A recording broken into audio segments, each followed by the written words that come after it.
नमस्कार दोस्तों, आपका बहुत बहुत स्वागत है आपके अपने YouTube channel exam studies with K V Singh.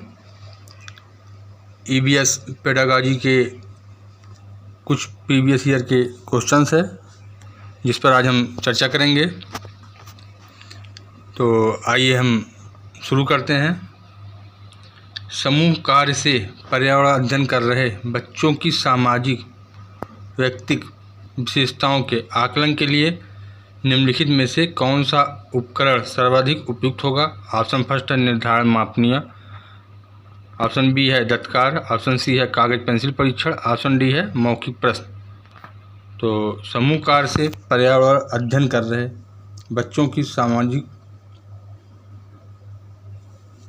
व्यक्ति विशेषताओं के आकलन के लिए निम्नलिखित में से कौन सा उपकरण सर्वाधिक उपयुक्त होगा। तो बताइए।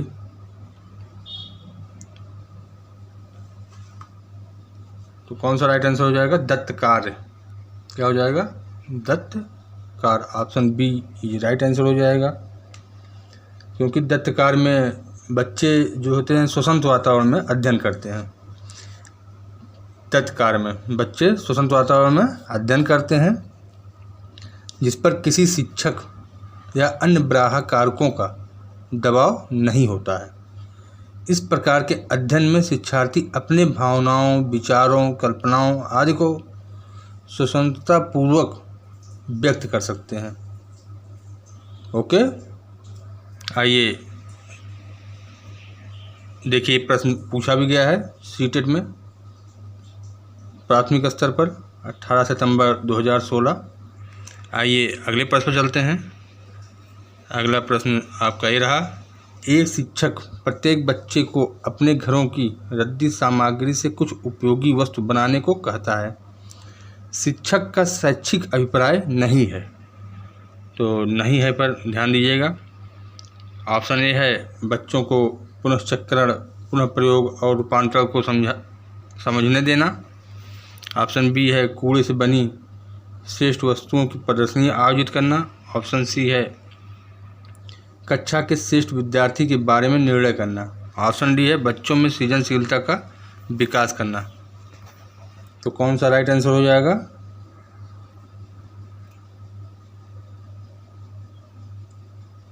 आप लोग भी फटाफट आंसर लगाते रहिए।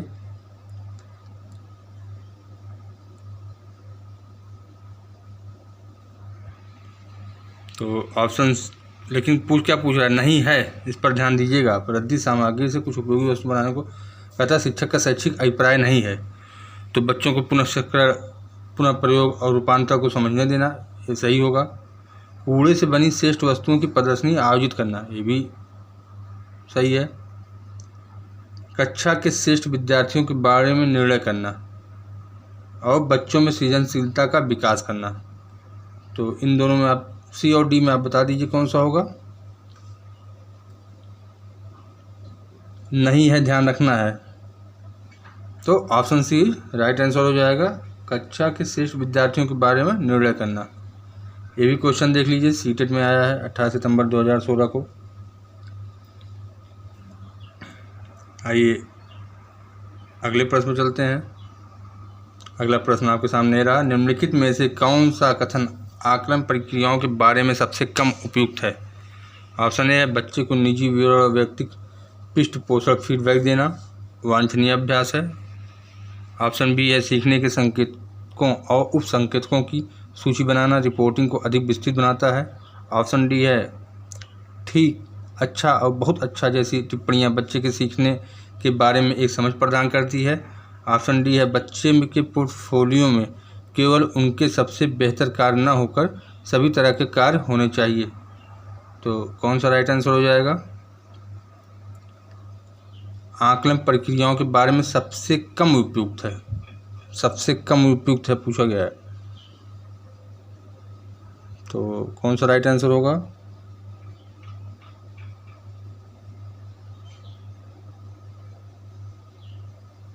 आकलन प्रक्रिया में बच्चों को निजी विवरण और व्यक्ति पृष्ठपोषण इंडिविजुअल फीडबैक देना वांछनीय अभ्यास नहीं है, यह एस्थेटिक होता है।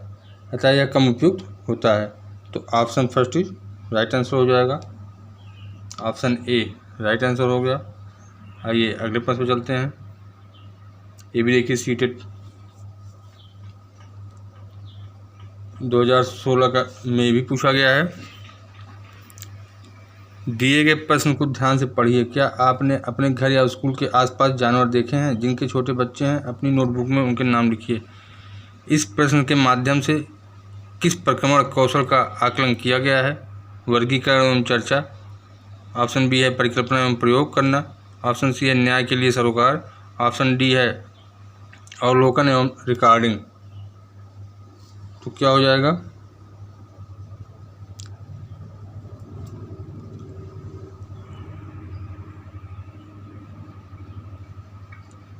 वर्गीकरण एवं चर्चा ये तो होगा नहीं है। परिकल्पना एवं प्रयोग करना, अवलोकन एवं रिकॉर्डिंग इसका राइट आंसर होगा, क्योंकि अवलोकन का तात्पर्य देखना समझना है, जबकि रिकॉर्डिंग कौशल देखे गए तथा समझे गए तथ्यों को सूचीबद्ध करना है। तो क्या हो जाएगा? ऑप्शन डी राइट आंसर, अवलोकन एवं रिकॉर्डिंग। देखिए ये भी प्रश्न जो है आपके 21 फरवरी 2016 को पूछा गया था सीटेट में प्राथमिक स्तर में। आइए अगले प्रश्न पर चलते हैं। कक्षा 5 की शिक्षिका एक एल्युमिनियम फाइल लेती है और पानी में डाल देती है एवं दिखाती है कि वह ऊपर तैरता है। फिर वह फाइल को मरोड़ कर जोर से दबाती है, निचोड़ती है और फिर से पानी में डालती है तथा शिक्षार्थियों को दिखाती है कि वह डूबता है। बाद में वह शिक्षार्थियों का सोचने और कारण देने के लिए कहती है कि ऐसा क्यों हुआ। इस प्रश्न का उत्तर है निम्नलिखित में से कौन से प्रक्रमण कौशल का प्रयोग किया जाता है? परिकल्पना, वर्गीकरण, अवलोकन, मापन।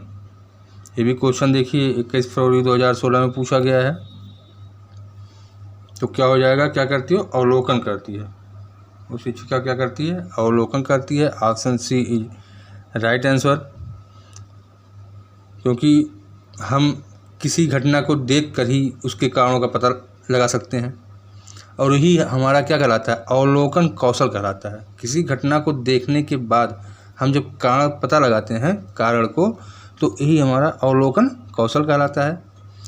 अब शिक्षिका गई कक्षा 5 के विद्यार्थियों के सामने, शिक्षिका ही करिए जो मतलब घटना दिखाई शिक्षिका ने, उस घटना पर विद्यार्थी अपने विचार तथा घटना के कारणों को अवलोकन कौशल के द्वारा ही व्यक्त करेंगे। तो ऑप्शन सी राइट आंसर। बहुत सिंपल सा क्वेश्चन है, बस ध्यान देने की ज़रूरत है आपको। आइए अगले प्रश्न पर चलते हैं।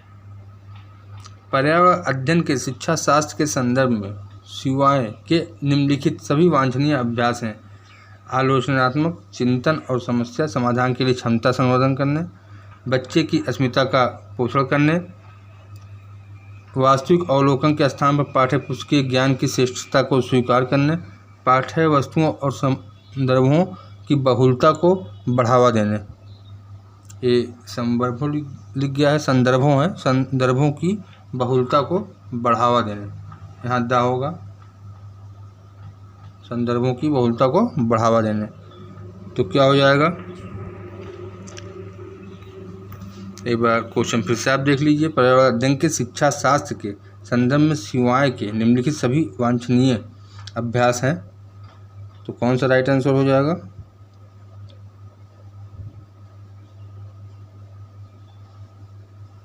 अब शिक्षा शास्त्र में भी बालकों को पाठ्य पुस्तक से संबंधित वास्तविक घटनाओं का ज्ञान कराया जाता है, जिससे छात्रों में क्या होता है? आलोचनात्मक चिंतन उत्पन्न होता है तथा समस्या समाधान की क्षमता में वृद्धि हो सकती है।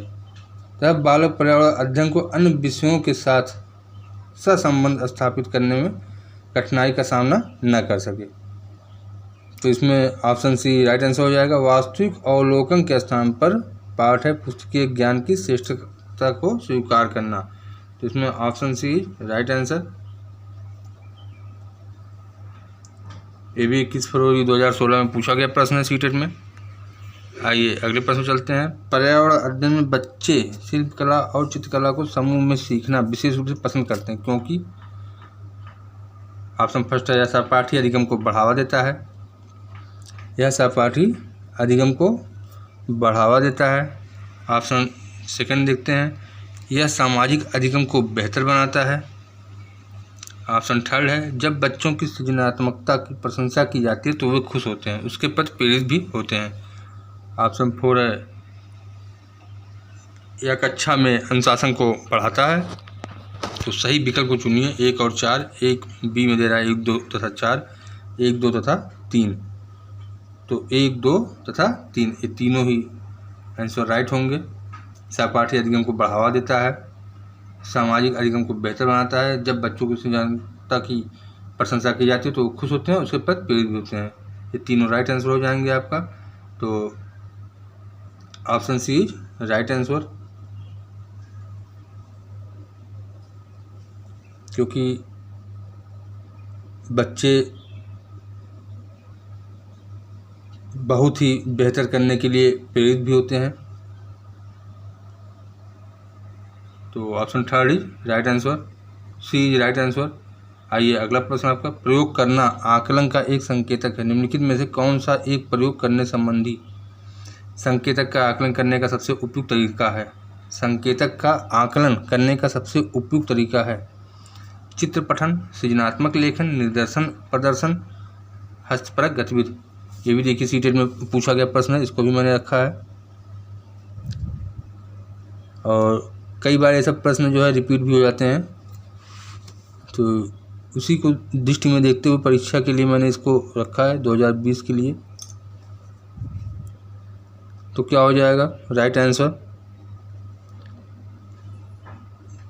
ऑप्शन डी राइट आंसर, हस्तपरक गतिविधि, हैंड्स आर एक्टिविटी।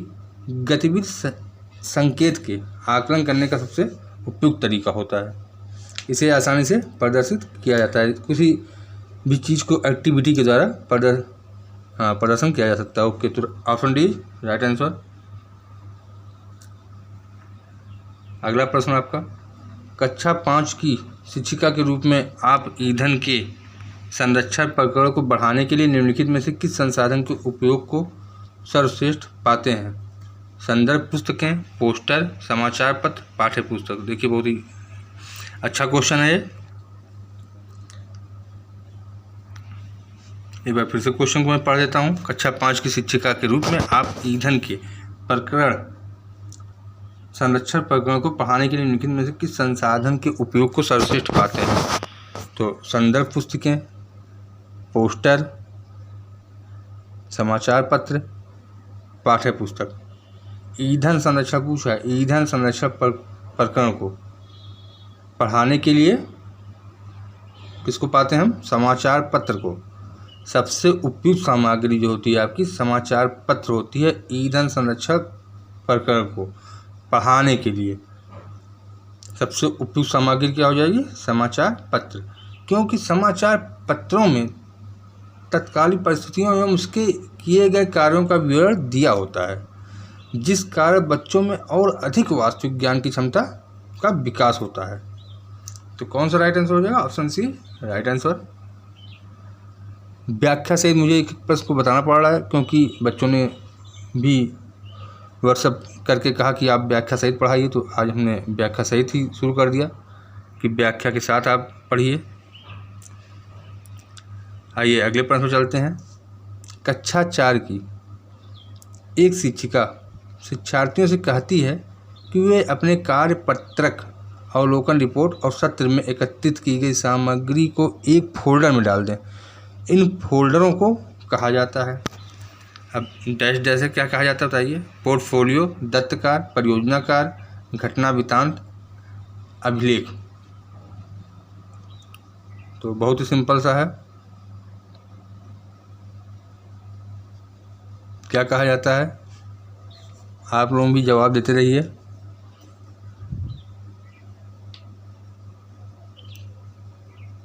अब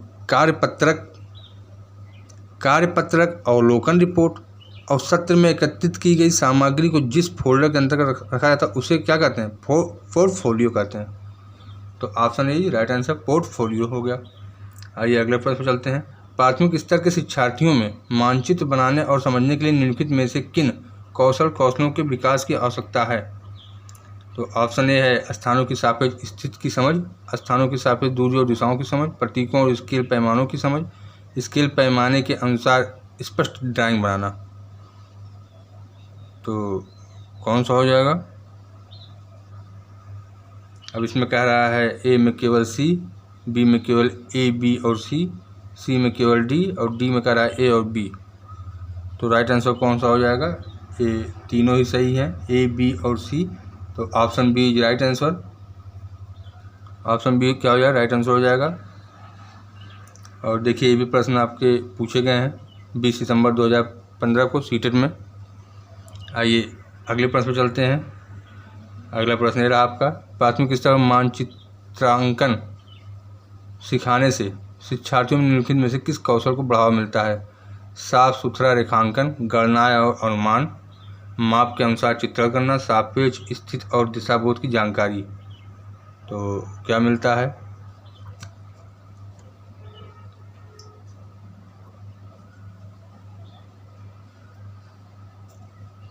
तो प्राथमिक स्तर पर मानचित्रांकन सिखाने से शिक्षार्थियों के सापेक्ष स्थिति और दिशाबोध का ज्ञान होता है। क्या होता है? सापेक्ष स्थिति और दिशाबोध का की जानकारी मिलती है, ज्ञान होता है। ये भी देखिए 2015 में पूछा गया प्रश्न है 22 फरवरी। आइए अगले प्रश्न में चलते हैं। वृक्ष संरक्षण की अवधारणा के बारे में शिक्षार्थियों को संवेदनशील बनाने के लिए गुंजन निम्नलिखित क्रियाकलापों का आयोजन करती है। प्रत्येक शिक्षार्थी को इस बात के लिए प्रोत्साहित करना कि वे एक एक वृक्ष को अपनाएं और उसकी देखभाल करें। और ऑप्शन सेकंड है वन संरक्षण पर वाद विवाद प्रतियोगिता का आयोजन करना। ऑप्शन थर्ड है वृक्षों पर आधारित पोस्टर निर्माण संबंधी प्रतियोगिता का आयोजन करना। ऑप्शन फोर है शिक्षार्थियों को कटी लकड़ियों के भंडारण दिखाना। वांछित उद्देश्य को प्राप्त करने में ऊपर दी गई गतिविधियों में से कौन सी सबसे कम प्रभावी होगी? सबसे कम पूछा, देखिए 21 सितंबर 2014 में पूछा गया था। तो सबसे कम प्रभावी कौन सी होगी? तो वृक्षों पर आधारित पोस्टर निर्माण संबंधी प्रतियोगिता का आयोजन करना है, सबसे कम प्रभावी होगी। तो ऑप्शन क्या हो जाएगा? एक मिनट।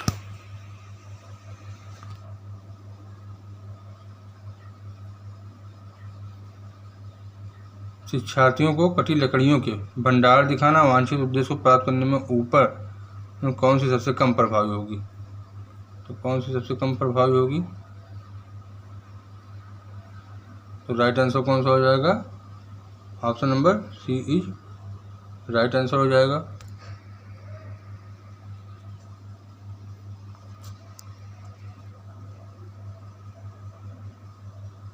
अगले प्रश्न चलते हैं। नेहा कक्षा 5 के EBS विषय में नीचे दी गई मूल्यांकन तकनीक का प्रयोग करती है। हस्तसिद्ध, ऑप्शन फर्स्ट है हस्तसिद्ध क्रियाकलापों का मूल्यांकन, गिराकार मूल्यांकन। ऑप्शन थर्ड है परियोजना कार्य मूल्यांकन। ऑप्शन फोर मौखिक परीक्षा। तो नीचे गई तकनीकों का कौन सा युगल अधिक वस्तुनिष्ठ मूल्यांकन दे सकता है? सेकेंड और थर्ड। ऑप्शन बी है फर्स्ट और फोर्थ। ऑप्शन सी है सेकेंड और फोर्थ। ऑप्शन डी है फर्स्ट और सेकेंड। तो कौन सा राइट आंसर हो जाएगा? Option B right answer, first और फोर्थ। देखिए भी क्वेश्चन जो है 2014 16 फरवरी 2014 को पूछा गया है सीटेट में। तो इसमें कह रहा है कि फर्स्ट ऑप्शन हस्तसिद्ध क्रियाकलापों का मूल्यांकन और फोर्थ आपका मौखिक परीक्षा। तो इसमें ऑप्शन बी राइट आंसर। अगले प्रश्न पर चलते हैं।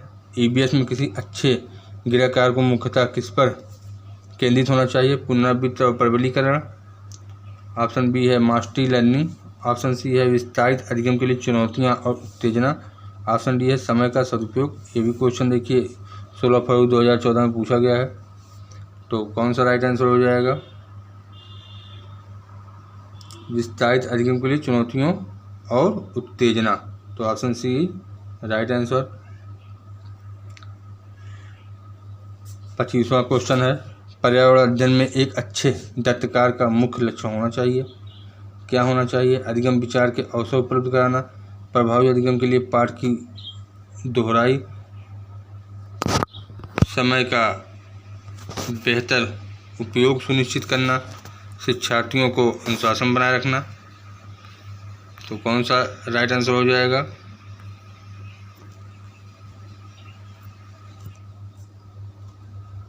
Option A right answer. पर्यावरण अध्ययन में एक अच्छे दस्तकार का मुख्य उद्देश्य या लक्ष्य क्या होगा?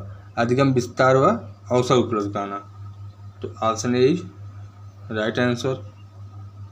तो दोस्तों, ये सीरीज कैसी लगी और आपने कितने प्रश्नों के सही जवाब दिए, आप कमेंट बॉक्स में ज़रूर कमेंट करें। और हमारी सीरीज पसंद आई हो तो हमारे चैनल को सब्सक्राइब करें, लाइक करें, अपने दोस्तों को शेयर करें। धन्यवाद। जय हिंद।